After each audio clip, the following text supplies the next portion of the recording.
Welcome to V2T IELTS Listening Forecast. In this test, you will practice a full IELTS listening forecast with audio, subtitle, and answers designed in the Cambridge exam style.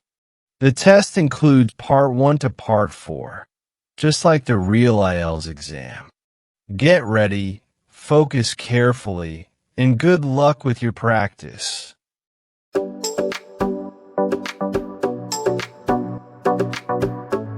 Now turn to Section 1. Section 1.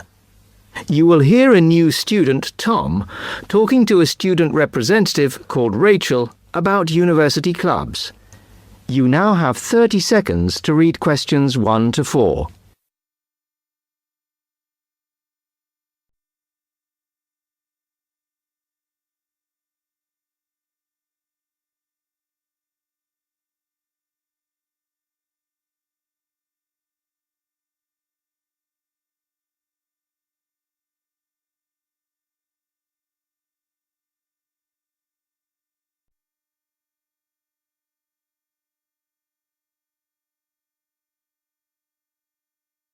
Now listen carefully and answer questions 1 to 4. Hi, welcome to Freshers Week. I'm Rachel. Can I help you? Oh, hi. Yes, I was hoping to find out about some clubs I could join. Well, all the club stands are here in this hall. What were you interested in? Not sure. I wanted to do something where I could meet people. Well, take this leaflet with details of all the clubs and see what you think. Oh. It'll probably depend on what day you're free. Like on Mondays, there's the film club. Then on Tuesdays, you've got the climbing club. That's really good. I'm in that. Then on Wednesdays, you've got chess, if you want something a bit more intellectual. But you should look through carefully because all the clubs run extra activities as well as their normal meetings. Oh, yes, I see. So it looks like the film club has discussions after the films. I'd quite like to go to those. Then climbing. Goodness. It says here that the university has its own climbing wall. That's impressive. And they go on weekend trips. Cool. And it says the chess club normally just does games with whoever turns up, but it also runs competitions sometimes. But I bet you've got to be pretty good to do that. Yes, I think so. And how many people are in the clubs? Are they all really full? Well, obviously they're all different. So, for example, the film club has just increased its membership from 85 to 125. But I think they're hoping to extend it to 150. The climbing club's quite small, 40 people. And the chess club is fairly healthy at 55. Right. Okay. So who do I see if I want to join these clubs? Well, if you go round the stands and speak to the people there, for the film club, that's the events organiser. For climbing, you'll need the club secretary, and the chess club is organised by one of the maths tutors. OK? Yep. I think I'll start with the climbing club. It sounds good. Oh, well, as I said, I'm in that, so I might be able to help you a bit. You now have 30 seconds to read questions 5 to 10.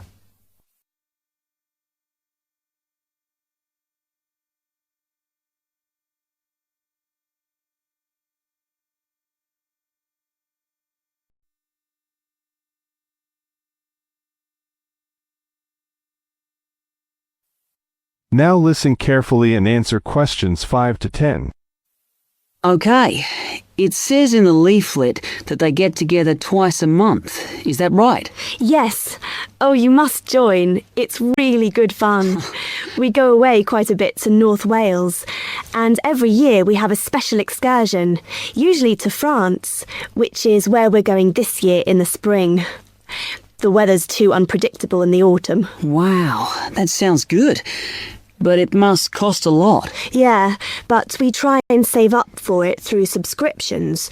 So rather than having a huge sum to pay in the month we go, we collect those weekly, so it spreads it out. Good idea.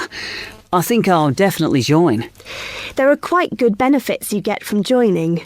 I mean, you need that, don't you? And the university clubs normally try and do deals with local businesses, so it's really worth joining. Like in the climbing club, they've got a special arrangement with one of the shops in town. So if you show your card, you can get money off equipment. Don't think the discount extends to clothes, though. That's really worth it then. I'll go over and talk to them now. OK. Hope you do join. Oh, and another thing I meant to say. If you do become a member, you automatically receive a magazine once a year. It's quite useful and interesting because it goes out to all the national climbing clubs. And the other thing is, if you come to every session, then you can get a complimentary ticket to the big exhibition that's held in Cardiff every year. So, hope to see you. Yeah, well, thanks a lot for your help. And I'll... That is end of section 1. You now have half a minute to check your answers.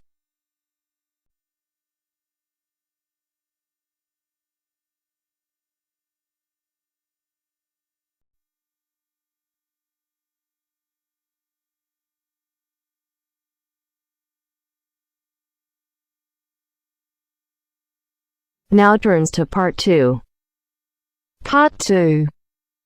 You are going to hear Dr. Joanna Robinson, the course director of a language learning centre, answering questions from reporters from the student newspaper. First, you have some time to look at questions 11 to 16.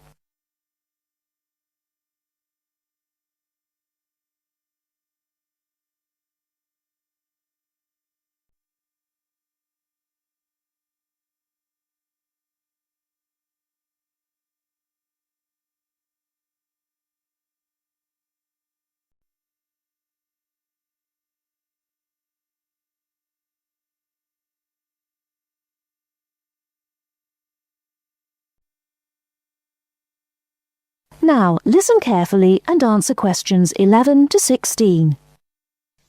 Welcome to the Language Learning Center. I'm Joanne Robinson. You must be the reporters from the Examiner. Please come in and sit down. Hello, Dr. Robinson. Yes, we're from the Examiner. I'm Cheryl Perkins and this is Don Klim. May I start with a question? Did this college really start with Brazilian students? It did. The Language Learning Center was founded in 1985 to look after a group of students from Brazil who wanted to study here. Those 20 students soon grew to 60, and as you can imagine, we had severe accommodation problems. Somebody said you were in the old amenities block, right near the engineering school. They have a good memory. Yes, we were there because the university hadn't believed we would expand so quickly. The problem wasn't solved until we moved into these new premises in Bancroft House in 1987. When did you start taking students from other countries? About 1990. We now have students from 13 different countries enrolled, and we expect a large group from Turkey next month. Yes, we've noticed a lot more advertisements for Turkish restaurants in our advertising section. Well, 40% of our students come from Turkey, by far the largest single national group, and I believe there's been an influx to the rest of the university. There are a lot of Turkish students studying hospitality. Do you offer anything special to the students? Yes, we do. There are several things which make us rather different from other language schools. English is certainly not restricted to English for academic purposes here. Sometimes we have extra classes for students who have particular courses in mind. And we have just said goodbye to a group of 30 Indonesian students who were preparing for a university course in agriculture. They came to us for English for farming, and they were with us for a long time. We miss them. How long do students usually stay at the Language Learning Centre? It varies, so I'll talk about the average. Most of our courses last for 5 weeks, but to make any real progress, a student needs to be here for at least 3 terms. That's 15 weeks.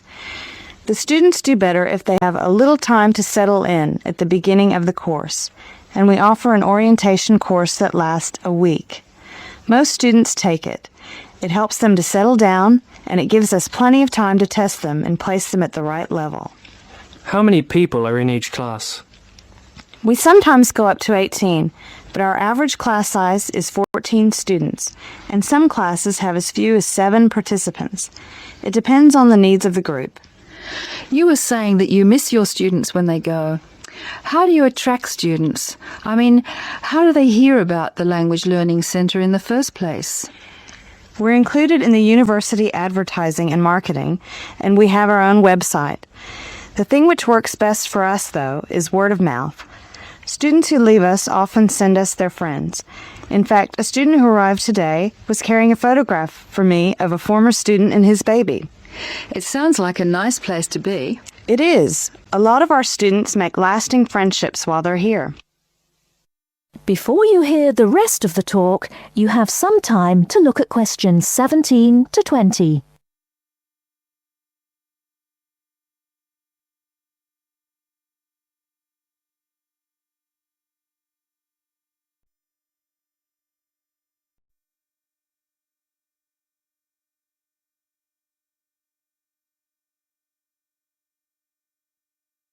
Now listen and answer questions 17 to 20. Making friends with other students sounds special enough. I'd like to emphasize that in the student newspaper. We do try to get our students to be part of the wider university. How do you do that? Do you encourage them to join the sports centre, for instance? Indeed we do. The Sports Center is always looking for active participants, particularly in soccer. Oh, and something else. You might like to mention that we don't teach just English here. I mean, we're a language center, not an English language center. You may learn Spanish, Mandarin, and Russian here, and we can sometimes offer other languages. This means we can have some students who are native speakers of those languages as conversation partners for English-speaking students. Who can do these courses? At this stage, any native speaker of English. What about the people who are learning English? Can they do a non-English language course? At this time, only if they've almost finished their English language course. You see, we try very hard to involve students who are native speakers of English as conversation leaders, and we encourage our students to join groups on the campus. For instance, if they enjoy music, there is an active jazz group available to everyone, and that's a lot of fun. On the other hand, elementary students can't go to the drama group. Their English just isn't ready for that sort of activity. But the university choir welcomes all the singers it can find. They often do large productions that need a lot of voices. I imagine the special conversation groups are open to all your students. I wish they were. I'm sorry to say they're a special service we provide for elementary students only. Is there anything else I can tell you? I'd be really pleased if you could write about the courses we offer in foreign languages. I think our readers will be very interested in that. Thank you for your time, Dr. Robinson. Yes, thank you very much. Goodbye. Thank you for giving me the opportunity to talk about the center. It's always good to let the rest of the students at the university know what goes on in our classrooms and outside them. After all, many of our students leave us and then study for degrees in various disciplines on this campus. That is the end of part 2. You now have half a minute to check your answers.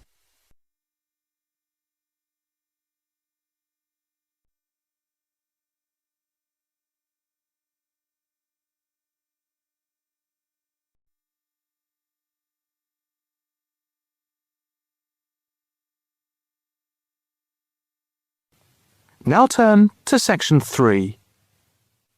Section 3. You will hear a female and a male student talking to a female tutor about a self-evaluation form. First, you have some time to look at questions 21 to 26.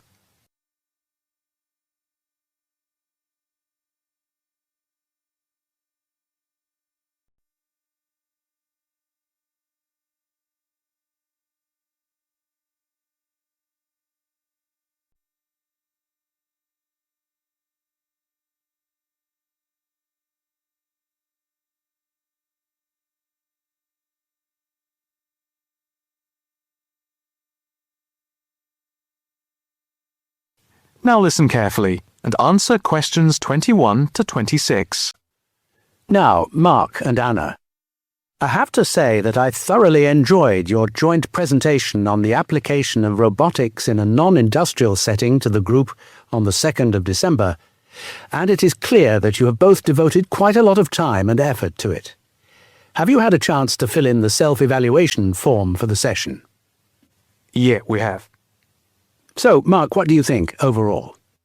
Well, generally I felt the presentation worked very well.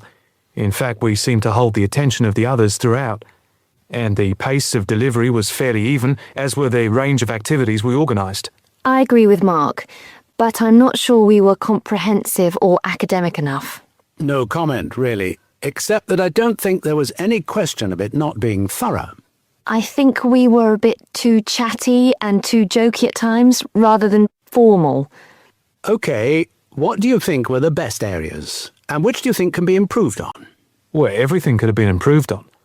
I felt very good about the handouts. We'd spent a lot of time putting them together. They had a very professional appearance as we bound them into a booklet. To me, the handouts were the best part, as we had a very extensive bibliography and the booklet seemed to go down well. The booklet you did for the handouts certainly showed you had done a lot of work. But I think that you put too much material into it, and people got distracted by it. Perhaps you could have cut the handouts by about a third. I see. When I come to think about it, maybe you're right. OK. But there were times in the middle of the presentation where things did go a bit astray. I think that was my fault when I got the PowerPoint slides out of sequence and I had difficulty getting back on track. I also think we rated our technical ability too highly, especially when operating under pressure.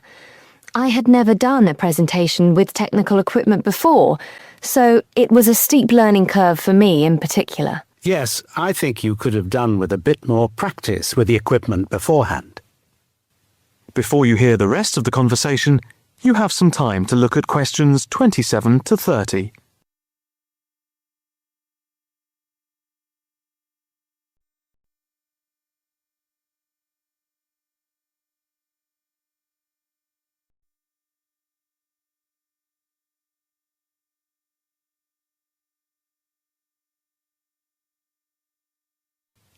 Now listen carefully and answer questions 27 to 30. What about the next item on the feedback form? The aims and objectives. I think they were very focused, and we followed them through well, I think.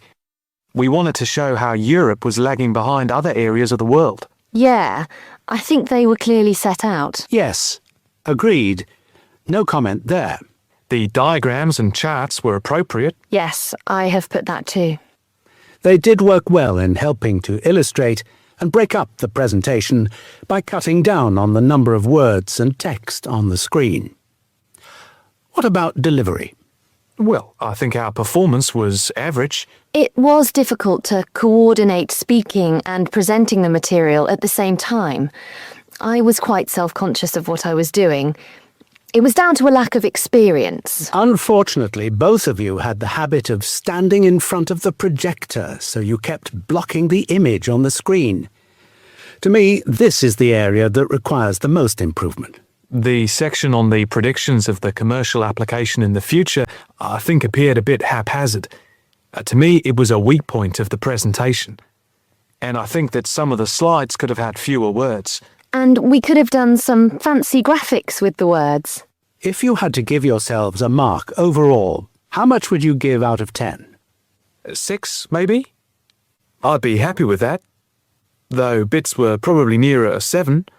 So I'd say a 6. Anna, what do you think? I think for me it's perhaps a 7. OK. Did you find the task and the evaluation useful? I think... That is the end of section 3. You now have half a minute to check your answers.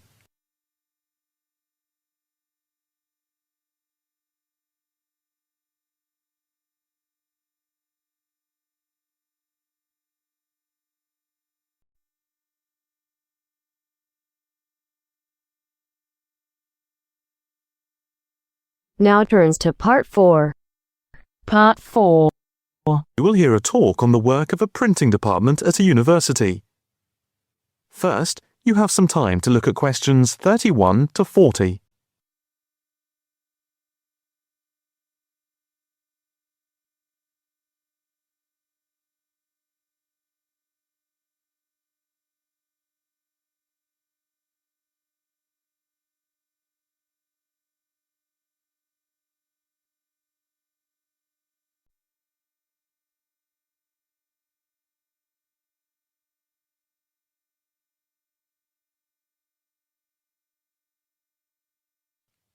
Now listen carefully and answer questions 31 to 40. I am here to give you a brief outline of the work of this new department. The Department of the Printed Word has a very short history, having been created just 10 years ago. Some statistics to start with. The first intake of undergraduate students consisted of 20 students, which rose to 37 in the second year. And we now have about 50 in the first year, doing a wide range of courses, full and part-time. We have a thriving research department, with 17 students on the taught MA course and 7 students doing research full-time. In all, we have 9 full-time lecturers and 16 part-time lecturers who work mainly, but not exclusively, in our evening department. Of the total student body, approximately 21% are from outside the country, a number which has been increasing steadily over recent years. Although students from overseas have to reach a minimum level of competence in English before they follow a course at the university, some may require remedial help with their English, and we can offer help through the Student Support Services as part of the general assistance given to all students. For home students, both graduate and undergraduate, there are bursaries to help with travel and accommodation, for which I would advise you to contact Mrs. Riley at the end of this session. Increasingly, we are forging external links with organizations in the publishing world. And we have been very fortunate in that we have received money to sponsor not just various students within the department, but also technicians and lecturers. Each year we hold a series of lectures which are given by external speakers in the world of printing and the media. The series of workshops that you see around you have been built thanks to a very generous donation which has allowed us to develop our facilities for bookbinding and restoration. Now, the main work of the department relates to teaching the mechanism of printing. And as most printing is now so highly technological, all our students have to be computer literate. For those of you who are interested in taking a module in this department from another department, and who feel that you may not have the necessary computer skills, don't let the technology put you off. We have a number of specialist technicians who can support and deliver crash programs in the computing technology required. As long as you can switch on the computer, you are halfway there. We have what can only be called state-of-the-art facilities, especially for those wishing to move into the publishing world, working not just as printers, but also in editing, page design, layout, and bookbinding. With the extensive facilities we have for book restoration, some of our former students are now employed as expert book restorers and conservationists, skills which were once almost dying out. In the display you will notice samples of work on book cover design, and as well as having all the necessary computer programs for dealing with printing, we have some old printing presses. Despite being largely a modern department, we do have an increasing interest in research into the history of the printed word, ranging from early European to Chinese and Japanese printing techniques. We have in fact some very well-known experts on early printing in Europe in the 15th and 16th centuries. If this area appeals to you, you can talk to Dr. Fred Clare afterwards. From China, we're lucky to have as a visiting lecturer Dr. Yu, who is an authority on early Chinese manuscripts and printing machines. If you are thinking about doing a module with us, or you are interested in doing research after you have finished your first degree, the person to talk to is Professor Clarkson, who will be able to give you all the details. For postgraduate research, you should really be thinking about applying now, even though we are only in December, as the department now attracts large numbers of people, and we always have many applications for each research position. That is the end of part 4. You now have half a minute to check your answers.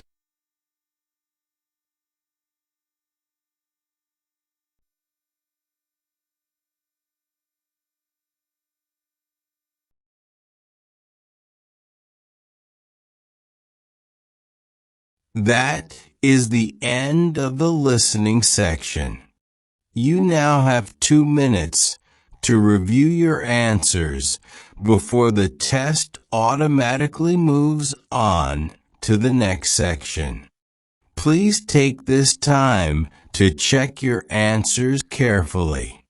Make sure all your responses are recorded in the correct places, and review your spelling, grammar, and formatting. Once the time is up, the system will take you directly to the reading section.